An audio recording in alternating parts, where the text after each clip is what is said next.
And we're live. Welcome to another Chargeheads YEV podcast.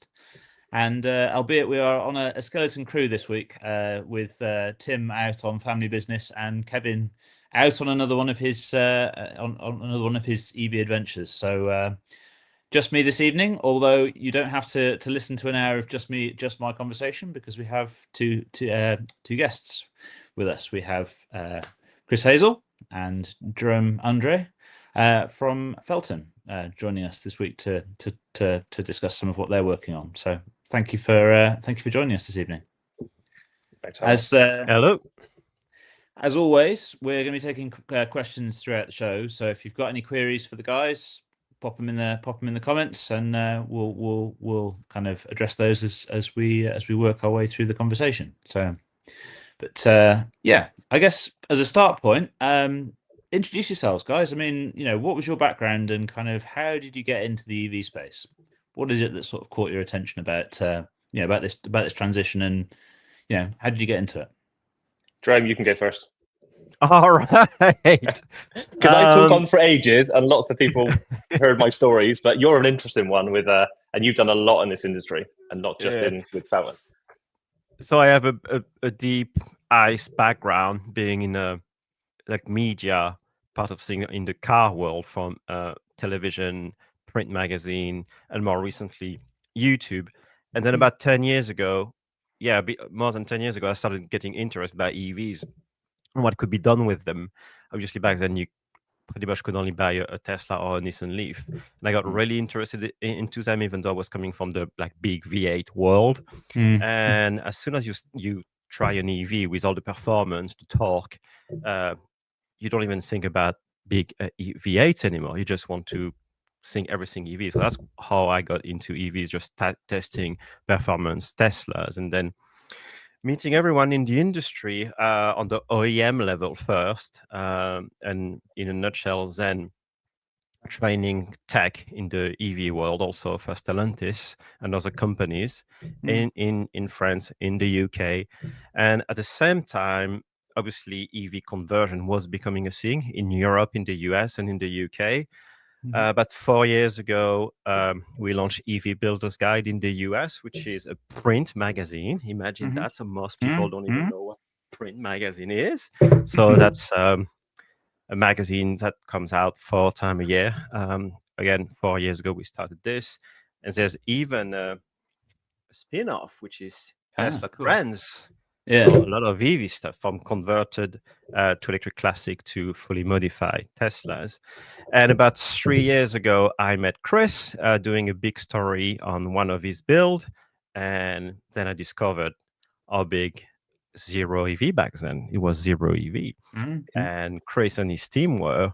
I was expecting to meet 2 guys in a shed, and I was flabbergasted by how big the company was already there. Again, 3 years ago, it was about 22 people, and now it's over 30, coming from the EV world, the EV conversion world, to bringing new solution for fleets, for repurposing second life batteries. So finding solution to help the grid, the EV charging infrastructure, and finding a solution for those battery packs we don't really know what to do with. So that's how I met Chris, and how I've joined him about 2.5 years ago. Cool. That's about it. And Chris? So I'm Chris Hazell, as probably most of you know. I came similar from Jerome, from the ICE world, V8s, sort of high-powered performance vehicles, that sort of stuff. That was my passion. That's what I loved. Lots of VW, sort of Japanese cars, that sort of stuff. And then got a bit bored, did the car shows every year, built lots of cars for different shows, and everything was always the same. Everything was, someone put a supercharger on something, someone put a turbo on it, someone put a Liberty Walk kit on it. So it sort of hit that point where I was like, what's next? It was very much the same, not progressing. It still hasn't progressed really. There's not that much new stuff come out into the ICE world. So I got bored. And then when I get bored, I start looking at stupid things to do.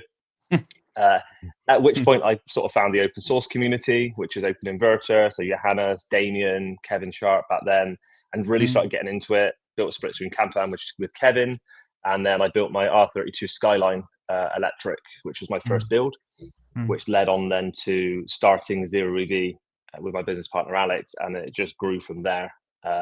We never really did conversions, we did lots of film vehicles, loads and loads of different film stunt vehicles, and we then started moving heavily towards designing and developing high voltage battery packs, which is what sort of led us on to today, I suppose, as we're now starting to transition and taking what we've learned from that space into the more energy storage and charging infrastructure space from a bit of a different direction than the other companies that are in the industry.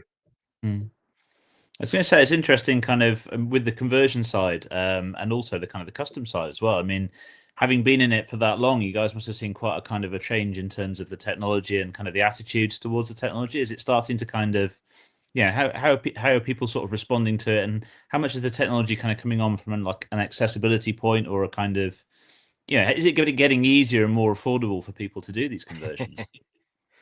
It is getting easier, not more affordable, unfortunately. Yeah, I mean, technology is moving forward fast, so we're starting to see some of the older tech get cheaper.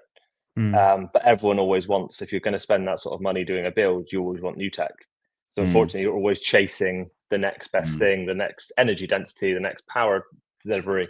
So you're sort of chasing along the same route. Certain things have started getting cheaper. So Tesla drive units, for instance, they've dropped off. The controllers for them have got cheaper. There is cheaper ways of doing the battery packs now, but if you want quality packs, you still spend more.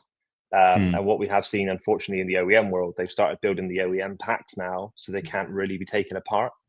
Oh, okay. So it actually means the older packs are now more sought after. So they did drop in price, but they're not staying low in price because all the new packs coming out are cell to pack or large modules in a battery pack. So you can't really rechange the form factor easily to use for a conversion. I think if that had carried on with modular, then yes, we would have had loads of battery packs. They would have got dirt cheap. We'd have been able to do conversions really cheap. But the issue is, like the Tesla Model 3 battery, for instance, you can't really use it in an EV conversion unless you're doing something that has a massive amount of space and you can get it underneath, or it's really long that you can separate the pack up into sections. It's really difficult to reuse. So they're dirt cheap, those packs. Like you can pick those packs up. They'll range from say £2,500-3,000 up to £6,000 a pack. But that's really cheap now for what it is. But they're just not easy to repurpose. So that's become, I think that's the issue in the EV space, is we thought batteries would get cheaper for retrofit. Unfortunately, that hasn't really happened because the form factors have been changing of the packs. So what happens with that then going forward? Sorry, and this is aware this is a little bit of a tangent, both from the kind of the conversion point of view and also from ChargeQube, which we'll cover in a little bit more detail a bit later in the conversation. But in terms of kind of that second life for these packs, I mean, how does that change the ability to, I say the recyclability, the ability to give these packs a second life, which gets talked about so much in terms of the kind of the green side of EVs, is that they can have this second life. Does this get kind of curtailed by that move to cell to pack? Not if you look at energy storage. When you start looking at charging infrastructure and energy storage, no, because they tend to be bulky.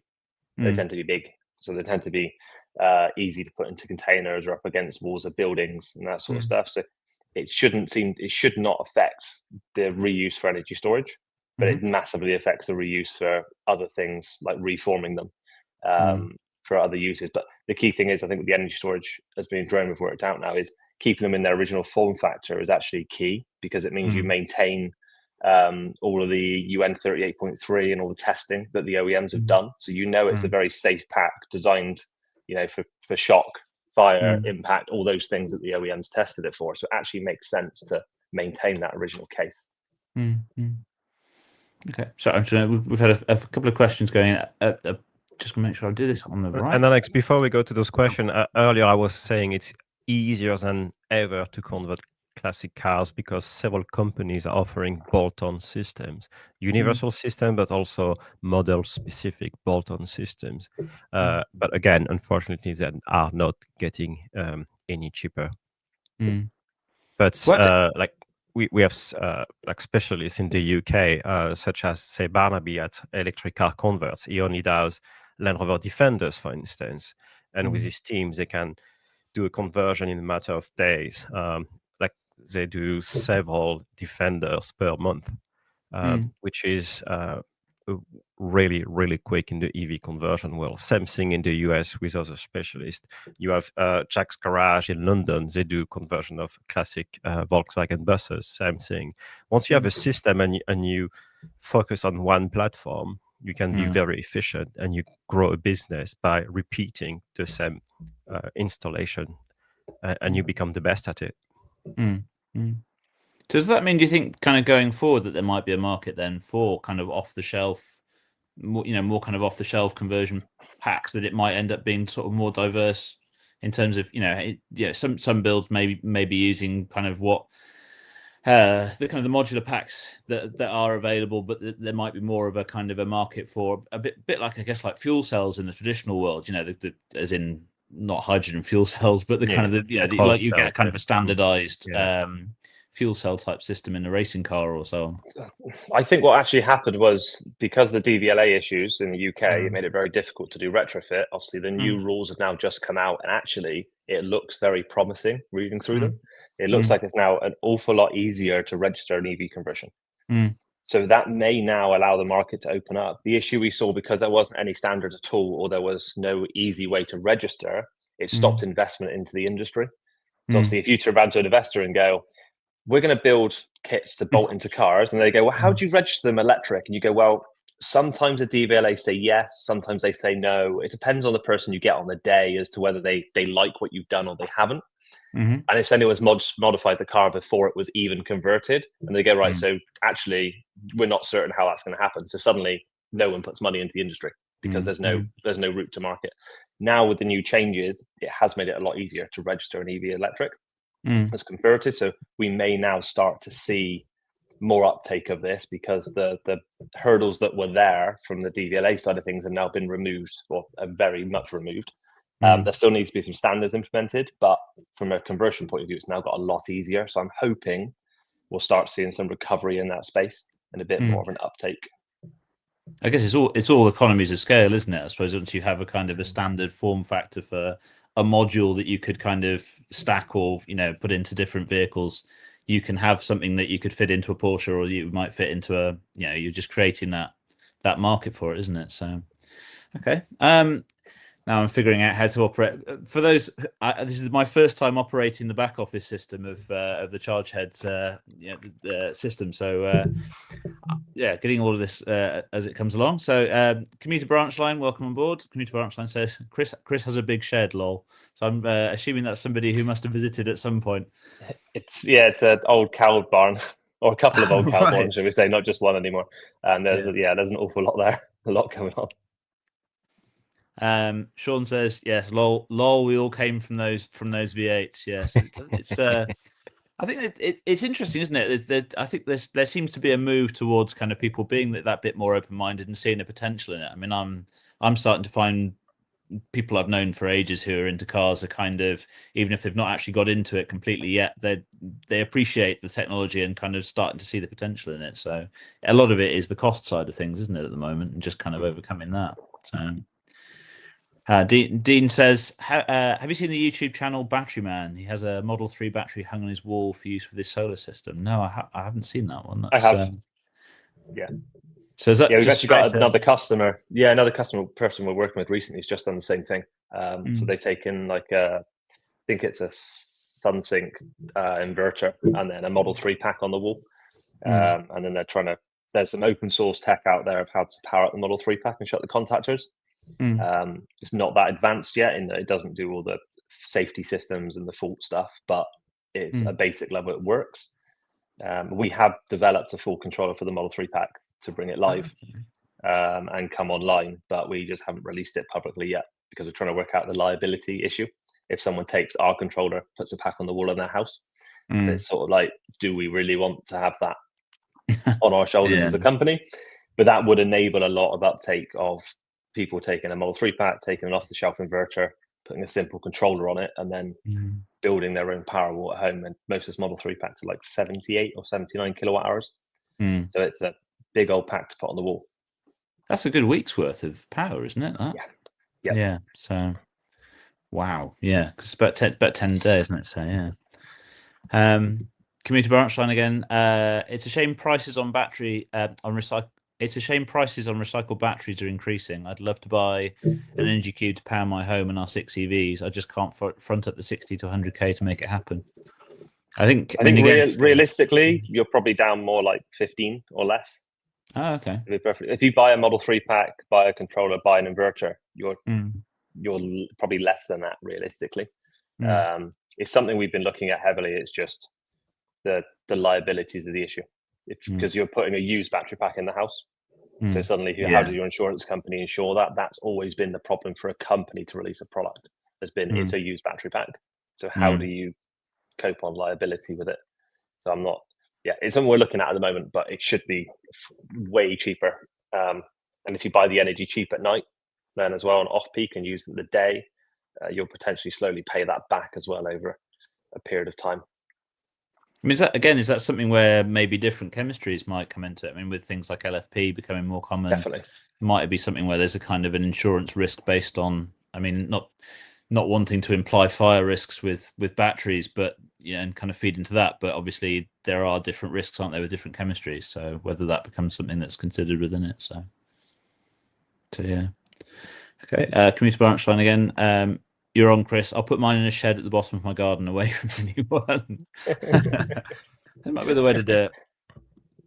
It's tough to do an LFP pack, so there is there. But what we found with the LFP packs is the battery management systems are interesting on them. Oh, really? It's really hard to tell the difference. There's not a huge amount of voltage regulation in the cells, so unlike NMC, where you can tell if it's low on charge or high on charge.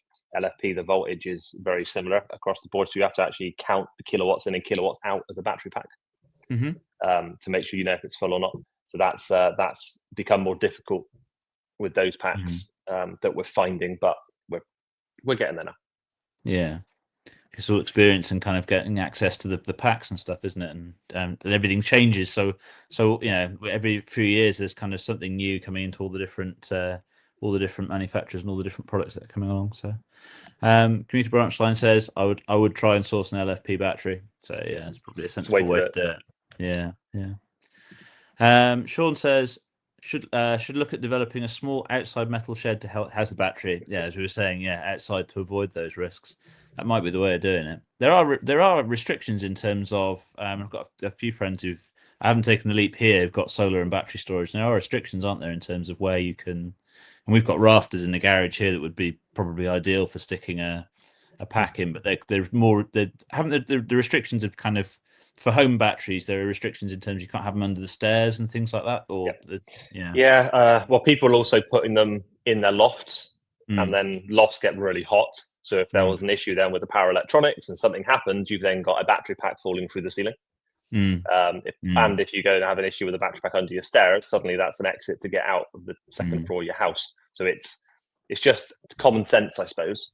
You don't want to go and put electronic products that could potentially have risk in exit routes. Yes, yeah, absolutely. Okay. I guess that kind of segues quite neatly into ChargeQube. So we mentioned a little bit earlier on in the conversation about some of kind of how this started up. What was the kind of the inspiration behind ChargeQube? Where did you sort of see a gap in the market, and how are you offering something different to what was, to other kind of static energy storage systems that were out there? Well, I've spoken a lot, so Jerome, do you want to talk about some of this, and I can fill in some gaps? Well, in a nutshell, to describe the cube, we can call it like a grid in a box. So ChargeQube bring a solution mainly as a buffer between the use case, say charging EVs or bringing power to a location, even emergency situation, and you can feed it with just a certain, not a certain, like a 3-phase plug, and then have as much energy discharge capacity as you want, up to 240 kilowatts. So you can pretty much charge EVs as quickly as you would on the motorway, just in a 10-foot container, which you can drop anywhere in the world, ideally connected again to the grid, even if the grid is quite weak. If not, you can connect it to a generator, or even down the road to solar panels, windmill. Anything that can feed energy to it, you can then discharge really quickly. Again, with AC and DC options. So again, it's a big power bank. Yeah. Yeah. It's a big. I was going to say. So, I mean, who, in terms of kind of key markets from a kind of a start point of view, presumably a lot kind of fleet demand for this, with kind of the depot charging side of things. Has that been kind of an early focus? Well, for a bigger scale, as the company scales, fleets are one option. But the thing we discovered is the market is even bigger than we ever anticipated, because it could just be, say, you're a small business, you have a fleet of, say, 5 vans delivering produce in the morning, or even the local post office branch, but you don't own your how do you call it, your building. So you don't really want to spend, say, 100K on upgrading the grid with a transformer, for instance, and then 5, 6, 7 chargers. You can use the Qube, which can AC charge up to, say, 12 vehicles in one go.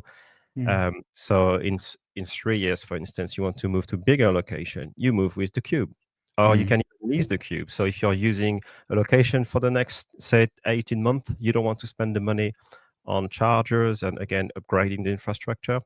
You just use the ChargeQube for 18 months, and then you move to your next location, and Felten gets the ChargeQube back, and then we can lease it to someone else or sell it to another company, and we can eventually upgrade it as new technology come in, or as new battery pack that are more energy dense.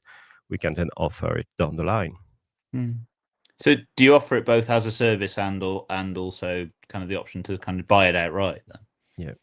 Okay. Yes, for different businesses, it makes sense to buy. Most of the businesses make more sense to lease it. And do you then kind of upgrade the battery packs within that cost of that lease? So you're always paying for whatever the latest is. Yeah. I mean, the pack should have a 15-20 year minimum life expectancy from what we're seeing. So in a lot of cases, they'll do a 5-year lease. So they'll come back to us before the batteries need upgrading in most situations. Same with the power electronics. They have something like a 2 or 3 year continuous running warranty. Most of our situations, ChargeQube, they're not running 24/7. They're in depots. They're in places where they charge for 12 hours a day, and then they're resting the rest of the time. But yeah, the main focus to start with was fleet. We sort of looked at fleet and just went, fleet's not pretty. It's not fun. But actually, if you look at fundamentally the UK as a whole, everyone's focused on cars. Everyone is focused on getting people into EVs, and then they park them 99% of the time and don't drive them. They only, but actually, the ones that are causing issues to health, to our pollution, are actually the vans and the trucks that are out driving 24/7. So my opinion was, actually, if we actually want to do some good, we should be focusing on those vehicles that are in our city centres doing deliveries, that are actually polluting locally, and get that infrastructure sorted, because it was a big blocker for fleet. It's a pain. They're all saying they want to do it. They're all saying they want to transition across, and then suddenly they're hit with grid issues and infrastructure issues. So they were using that as an excuse in a lot of situations. And it's like, well, we're trying to remove that excuse. The vans are now out. The new vans that are coming out this year suddenly have got enough range. They've got 80 kilowatt or faster charging speed, so suddenly they're capable of being used, and they've got a big enough load capacity.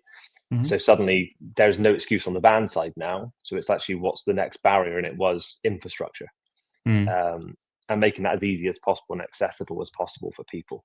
So that's where we've aimed. But as Jerome said, we've suddenly realized, actually, fleet are just a very small part of it. You can drop them on building sites. You can use them for events.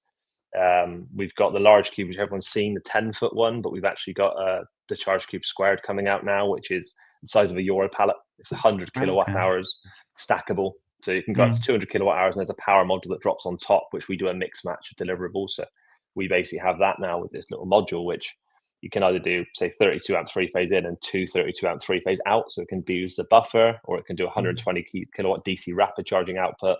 It can have power lock outputs for doing buffering for tower cranes, which is something we've seen, is that tower cranes, they might pull 200 amps at peak, and then the rest of the time they might be pulling 20 to 30 amps, but they size the generator for 200 amps peak. So if we drop one of our little cubes next to it, we can do the peak, and they can put a lot smaller generator next to it, just keeping the cube topped up, and that saves a humongous amount of diesel on sites. So there's some really clever things we can now do with it that we didn't anticipate doing.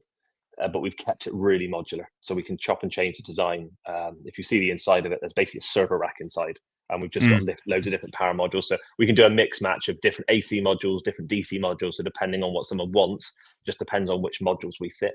So we've kept it really versatile. We're expecting that over time we'll find that there's like 3 or 4 versions that everyone uses. But for now, we've kept it very open with nearly 10 different variants of the system, just because we want to make sure we learn and adapt to different environments and different customer bases, customer needs as we progress with the product. Yeah, and through Felton, you've got as well as the kind of the road going transport, you've also got marine interest as well. I mean, is there kind of a marine demand for these as well? There is. We've seen actually quite a lot of issues with marine charging recently, because the issues with the salt is that most people have put chargers in designed for automotive use and then put them in a marina or an area with high salt, and it just destroys the chargers because they're not designed for that. So we've definitely seen quite a few issues with the marine charging. But yeah, I mean, a lot of the marinas haven't got enough power. They're in the middle of nowhere, so they don't have a big enough supply. They're not going to get a big enough supply. So dropping a charge cube in a marina to then feed infrastructure as a buffer does make a massive difference. And we have just won a grant recently with, I can't remember what it's called. It's to do with UK shipping. Shore. That's it. To look at big ships, because they come in, they sit in port, and they just run generators the whole time, just to maintain air conditioning and systems on the boats, where actually they could just plug into shore power if it was available and shut those generators down. And obviously most boat generators are not particularly clean. They don't have DPFs or anything. They are just burning near crude oil. Just they don't care, you know.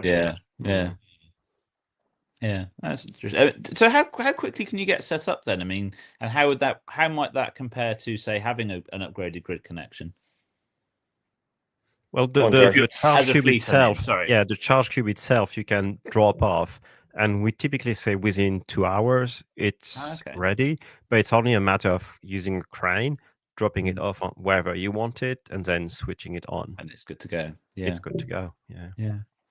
Okay. We've had, and we also have little pavilions, so little charging stalls, which means again you can charge several vehicles to one Charge Qube. And they're really cool because they look like a miniature container on end. That's just because a lot of the issue as well, the cost with kind of fleet charging is kind of you're trenching and cutting holes in the ground and so on. It takes an enormous amount of time and investment to do that. Planning permission and so on. Whereas you bring the Qube, which you don't need a planning permission for in most cases, and you just drop it. So if you order it on Monday, it could be with you the next day. Cool. We've had a number of questions coming in the background, which I'm just going to kind of backtrack through. Dean says, I think we covered this briefly, but just what range of input power does the Charge Qube support? So we can do down to 10 kilowatt single phase, 16 amp 3-phase, 32 amp 3-phase, 63 amp power lock. Literally, we can scale up the inputs, I think, to about, I think it works out about 100 kilowatt or just over input power if we want to. And as Jerome said, we can do 240 kilowatt DC rapid charging out of it, or we can do very similar on AC out if we're powering up other things. We can normally do double the out of what we've got in easily. But the Qube we have on site at the moment, we've just built for rental for an OEM, that has a 32 amp 3-phase in, but it does 240 kilowatt CCS rapid charging output. And that's the key thing. They've got small input, and then they do a rapid charge a couple of times a day from it. Cool. Going back, this one's going back to the home charging stuff. Commuter Branchline says installing inverters and home batteries in loft is about to be banned in the next round of electricity regulation installation guidelines. I know companies who avoid this already. It's the safest best practice. I definitely, I think that would definitely. I'm glad they're actually banning it now. I think that's a really good thing. Dean says, I was going to ask this as well. What battery packs are you using? Are they new from EVs? And what sort of battery cells or new battery cells which you build up? So it depends on the Qube. So the current Qubes we're using Tesla packs, mainly because we reverse engineered them and we know all the communication, the software and everything very well for them. We have also used JLR packs before, and we know them extremely well. But we're not limited to the type of OEM pack we use. We're just going with what's cost effective, and there's a lot of right now, which Tesla is one of them. JLR packs is another one, and also you've got the ID3, ID4 packs that we can use as well. Yeah. Then on the small cube, we actually use the 590 ID3 battery modules. Yeah. In which we use new ones at the moment because we get them direct from LG in Poland, but we can use Second Life ones as well should they come available. So we sort of have that mixture of both. Okay. Dean's added, I'm seeing lots of Tesco, Asda, and other supermarket EV delivery vans of late. A Charge Qube would be ideal in those setups as they may well be limited on power at peak times. Yeah, especially if they've set routes and they don't have a charger on the way, so you can stop 10 minutes and carry on. And we can again drop off the Charge Qube in a field, on a gravel car park, anywhere. Yeah, so you can almost have kind of mid-route charging opportunities. A couple of days ago, we were talking to a potential customer in Scotland, and again, they have very limited grid options, and they need several locations. And it appears the Charge Qube is pretty much the only options they've got right now. In terms of, actually, I'll come back to the renewables in a sec, but Community Branch Line adds the Cube is a genius concept, is genius for business, especially as you can pick up and go if a change of premises is needed or an upgrade. So I agree, it's a big issue with them. So Dean has added the metal case of the Rolex charger I had fitted at my workplace next to the sea fell apart with rust after 3 years, and it was replaced with a plastic easy charger.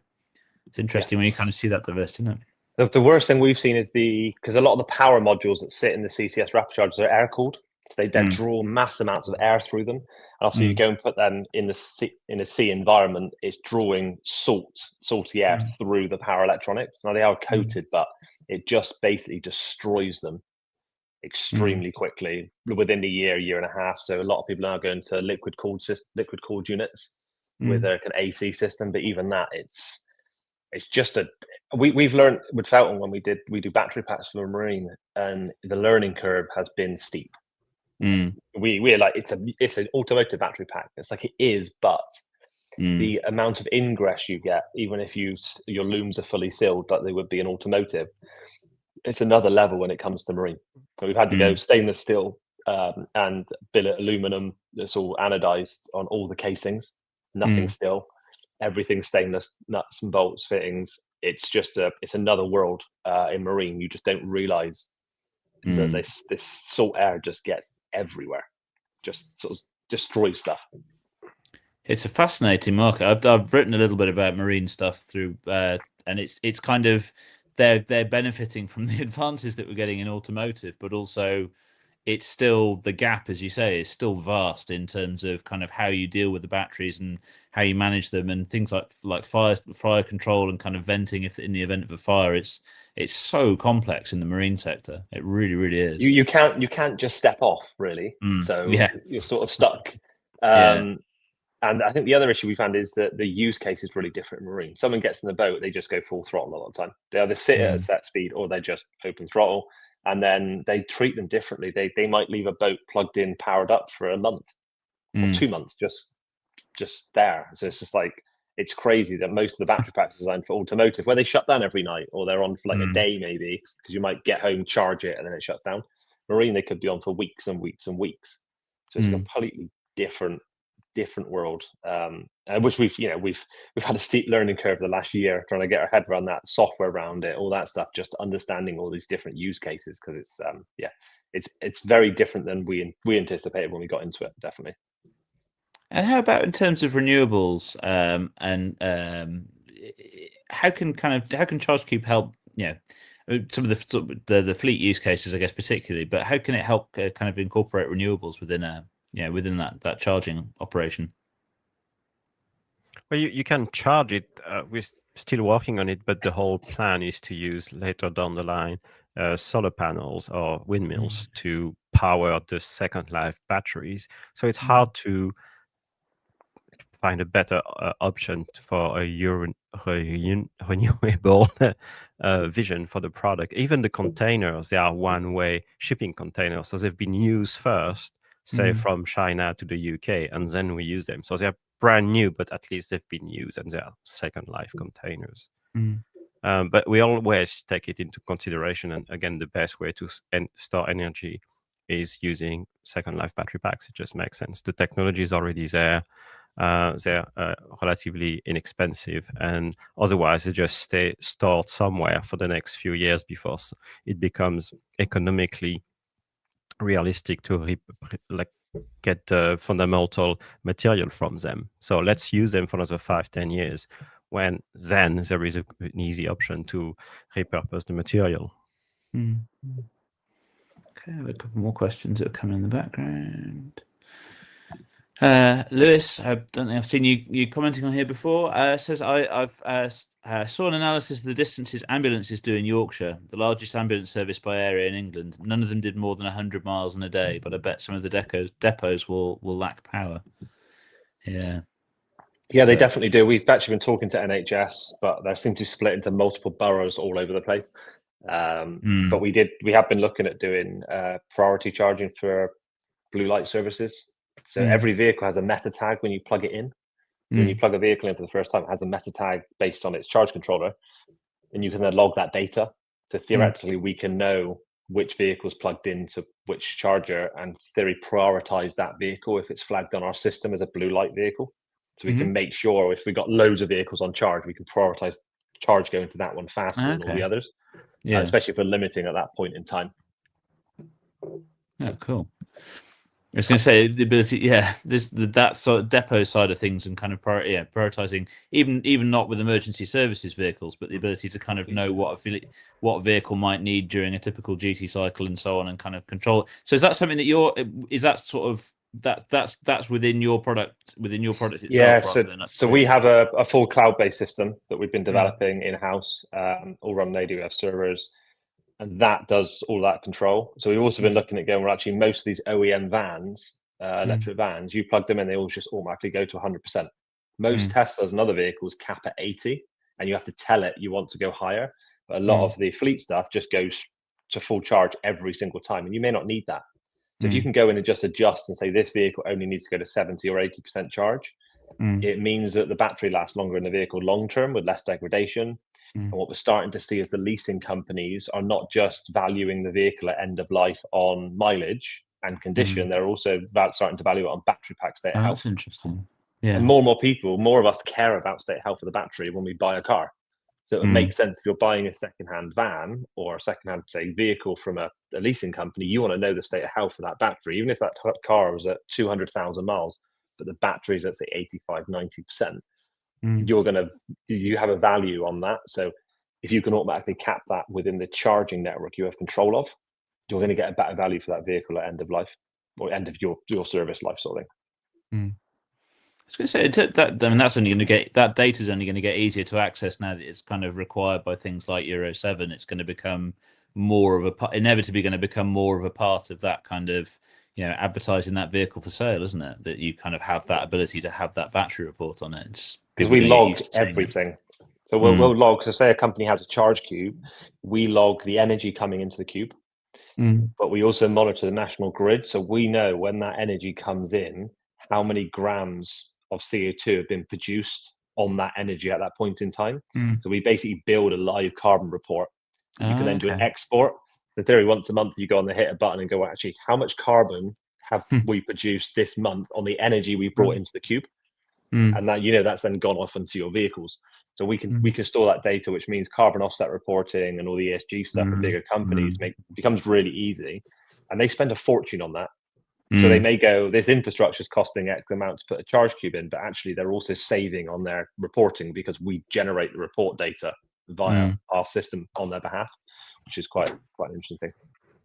Another thing we have found on the economies of scale with Charge Qube is, for instance, with the NHS, if they were to charge the Charge Qubes at night to discharge and recharge the vans during the day, it pays for 1/3 of the ChargeQube every year. So within 3 years, you would pay for them to just use the ChargeQube just because of the arbitrage and the monies they save buying cheap electricity at night and charging the vans during the day.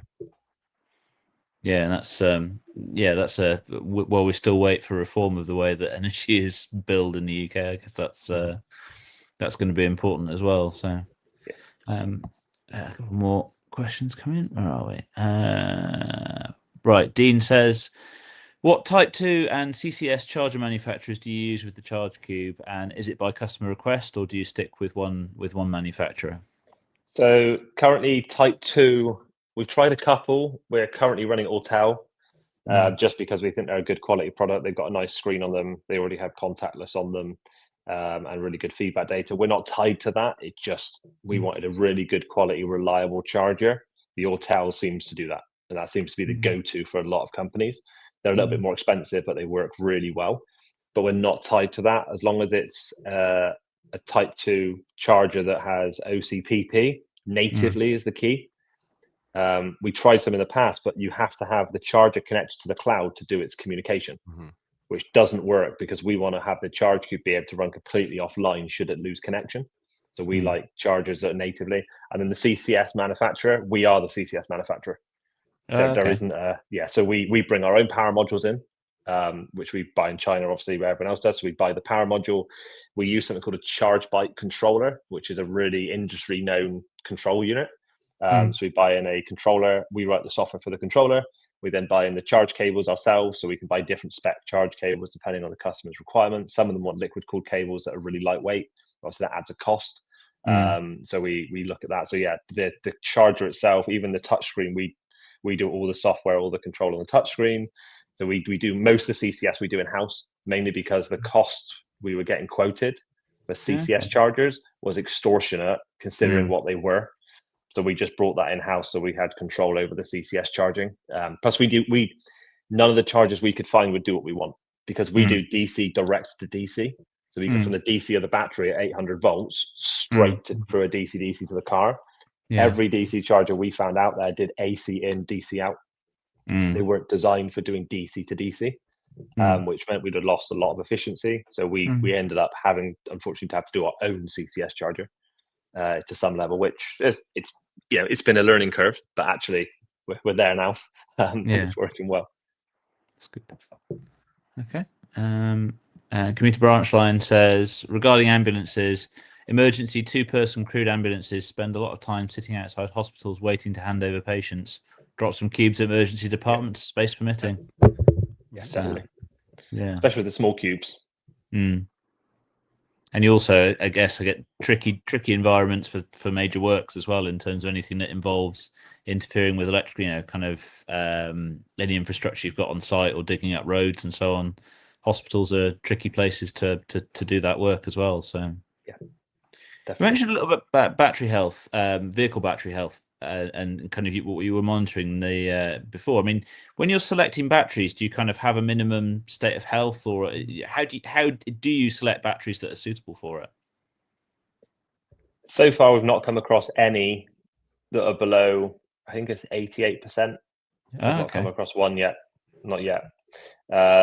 Anything below 80, we'll probably tend to avoid, even though we can definitely use it. It's just we're better off staying above 80, because in a lot of situations we cap our charging in the cube between say 20 to 80%. So anything that's 80 and above, it's really easy for us to utilize and use. We can use lower than that though, because we could just move our lower end cap down to say 10% instead of 20. So we can play around with that if needs be. But yeah, 80% is normally where we are drawing the line at the moment, but we haven't found any that are lower. So I think if we were using the old Nissan Leaf stuff, then yes, but the fact we're using Tesla packs and other stuff, that obviously they've moved on a lot by that point, and the control of the batteries has been a lot better from those manufacturers. And something we did not mention is those batteries are literally chilling in the ChargeQube because they're in way better conditions than they were in a car, because the battery will discharge and recharge all day, or as long as you drive it, whereas in the ChargeQube, so just chilling at say 35 degrees, and it's only when you discharge them that they offload the energy and then gradually get it back. So Chris calls them like a retirement house for batteries, and it is what it They is. are. Chilling. Yeah. Yeah. Yeah, I mean, That's, fundamentally, batteries discharge at a higher rate than they charge in most situations. So most batteries will do, say, a 1C charge rate, but they'll do a 4C discharge rate. So we're actually working with that really nice because we charge at a slower rate, discharge at a faster rate. So even in a Charge Qube where we're doing 240 kilowatt output, we've got 300 kilowatt hours of battery.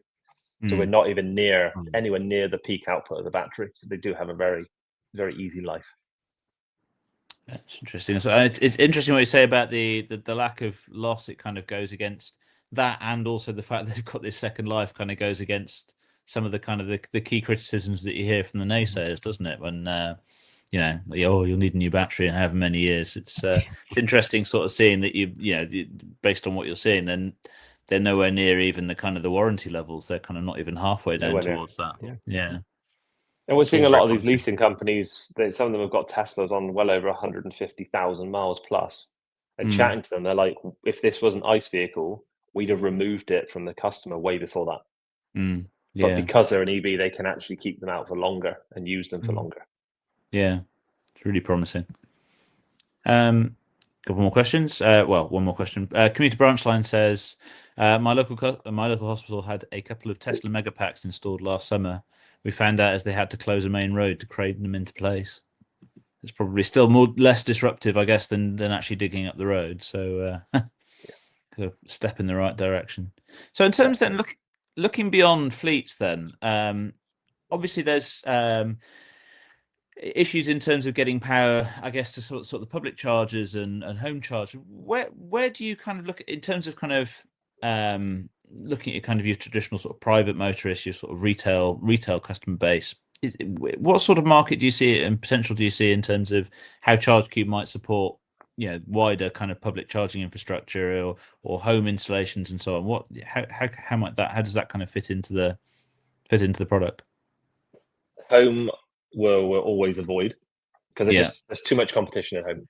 There's so much competition in home storage that it seems absolutely crazy to try and dabble in that space, and the regulations are really difficult.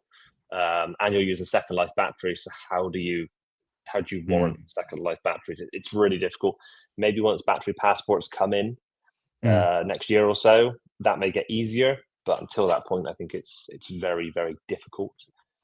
From other infrastructure, I think the great thing we could do with ChargeQube is if a lot of these bigger locations or retail will want permanent infrastructure, but the issue is that'll take a long time to get the grid in. So there is a halfway house with ChargeQube. So you could install all your permanent chargers, but drop a cube between the grid in and the charger supply to buffer it and just limit those chargers down a bit for now. So it will mean basically you could put 20 CCS chargers in place that are AC to DC, drop a couple of cubes, use whatever grid supply you've got available now to buffer to then do those chargers. And then once your grid supply upgrade happens, you could just take the charge cubes out. But in a lot of places, you may find having that battery buffer means you don't need to upgrade the grid, or you need a smaller grid upgrade. I think that's the way I'm sort of looking at it. I'm not saying that this is going to replace permanent installed chargers, because it's not. And there's a lot of places which need a permanently installed charger. But there's a job we were looking at recently, and actually they're going to install their 100 AC chargers, but they don't have a big enough grid. So we'll put charge cubes in to power those chargers up.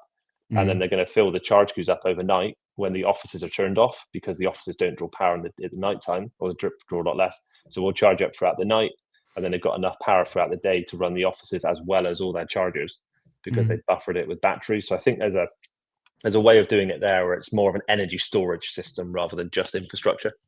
I guess as well, it's a quick way to address pinch points in the public charging network, isn't it? If you've kind of got, if you suddenly found that you've got like a new, I don't know, some new estate or some large new business moving in with a large fleet of vans or something that might need, you can kind of respond more quickly to the demand's quite agile, isn't it, in terms of EVs, and it's kind of a meeting those short-term needs in a way that you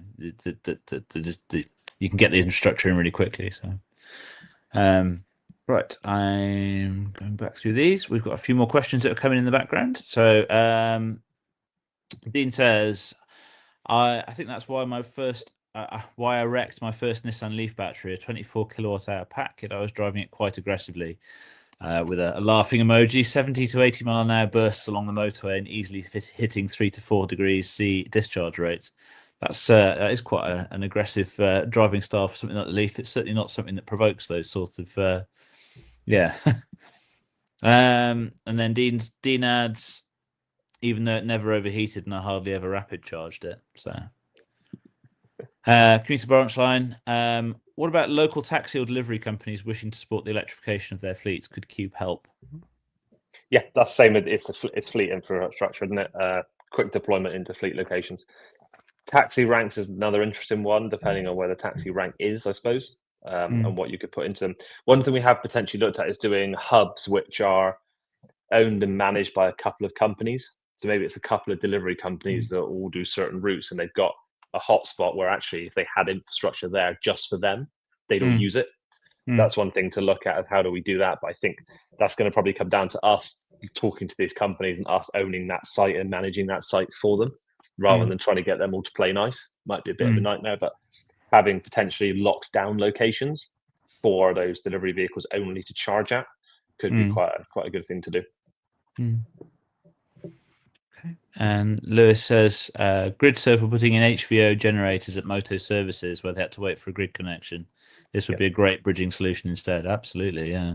Yeah, definitely. I mean, my background was generator world. I did 6 years at Aggreko, so I used to do big gen sets and installed them for years. So yeah, I understand the pain that a lot of these companies are going through, and it's just now trying to work out what's the best way to reach them, what's the best way to educate them, what's the best way to get that going, which is Jerome's job mainly, to try and work out how to do that. But yeah, it's always difficult to try and work out how do we get this in front of the right people. I mean, internationally, then, I mean, is there kind of are there particular companies where this is either on the fleet side or on the kind of the sort of the wider general sort of public charging side where there are bottlenecks in terms of rolling this out? Is there kind of particular international demand that you've seen for ChargeQube? Well, the concept works anywhere in the world. So from the US to Australia to Africa in general, Europe. As long as we would be manufacturing those cubes locally, repurposing those battery packs locally, then it makes sense to use the ChargeQube. For instance, if you use the ChargeQube in Australia, you don't want to build it in the UK and ship it across the world. You want it to be finished in Australia with those locally sourced Second Life battery packs. But yeah, it can work anywhere. We can fit NACS chargers to it or any other AC or DC connectors. I guess when you've got kind of wider, geographical areas like Australia where you've got, much harder to get high-powered infrastructure into the ground. And you've seen there was that picture there of one of them. Yeah. It makes sense to connect it to solar. We've been discussing even last week with a very large solar farm, and that's exactly what it needs, something like the ChargeQube. So think Emirates, Africa overall, Australia, South America, anywhere where there's sun, where there is plants on Earth, you can use the ChargeQube connected to a large solar array. So yeah, interesting stuff. As I say, and the supply of batteries, I guess, is improving all the time with the increases in the size of the EV market. So well, again, right now we're using Tesla battery packs because the Model 3 and Model Y are the best-selling EVs in the world, and anywhere in the world. So it just makes sense to use them, and we'll eventually use other technologies like more modern, probably even bigger battery packs. Yeah. Okay. Commuter branch line says 3-phase upgrades take forever and cost a fortune. DNOs, the black hole where businesses' ideas are crushed under the weight of bureaucracy. All hail the Qube. Resistance is futile. I mean, we've seen it. Yeah, we focus with the Qube that the Qube is designed and certified as an appliance. That's the key. Which a lot of the companies out there try to do buy and selling from the grid.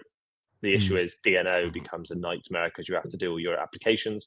We focus the Qube on being an appliance only. The hardware is designed to only draw power from the grid connection in, and then the outputs are on a completely separate set of power electronics, which means we can deploy fast, and the DNO doesn't care because we're not able to feed back. That's a key thing, because that means we can deploy them really quickly. And don't upset the DNOs. Obviously, some DNOs will get upset by that, and we have to tell them. But some DNOs have got things in line. It's like, well, it's an appliance. It's like plugging an EV in. It's not feeding back, so therefore they don't mind. That definitely speeds things up a lot. And where we can avoid talking to the DNO and involving them, it definitely removes a lot of pain points. Yeah, I was going to say it really is a kind of a hold up when you can have variations in terms of installability within, on different sides of a road within a industrial parks and stuff, where it's just, it can be a real headache, and it can really bottleneck fleet plans particularly. But no, it's such an interesting, I say it was one of the whole battery thing gets talked about so much as being this kind of replacement battery packs and kind of what happens to batteries afterwards, and it's almost like this discussion like they get thrown into landfill, and not it's crazy to imagine that something with so much worth and something that could have decades of life left in it, enabling the EV the EV transition long after it's kind of left being in a vehicle directly. So an opportunity for a plug. Peterborough Online says, does Qube Energy have a website? www.chargeqube.com. Yeah. Chris, who says www in 2025? Just to explain it. Q. Oh, so say that's pretty much we're pretty much at the end of the hour, and no, it's been a really interesting conversation with you guys, and thank you very much for joining us on this. And it's worth keeping an eye on, and we'll keep an eye out for these appearing in places where we need that vital capacity. So thank you very much for joining us. And one last thing, Alex, before we go, we will be at Everything Electric Farnborough in a couple of weeks. So if you guys want to stop by, come to the electric and eclectic area, where you'll see many converted to electric classics. Definitely worth a look. Yeah. And thanks for all the comments, everyone. There's some good comments. Yes, no, it's been really good. Yeah, really good set of questions this evening, and really appreciate you guys tuning in as well, and keeping the conversations going as well. So until next week, and thank you guys for joining us, and good luck with the next stages of the project. Thank you. Cheers. Cheers, guys.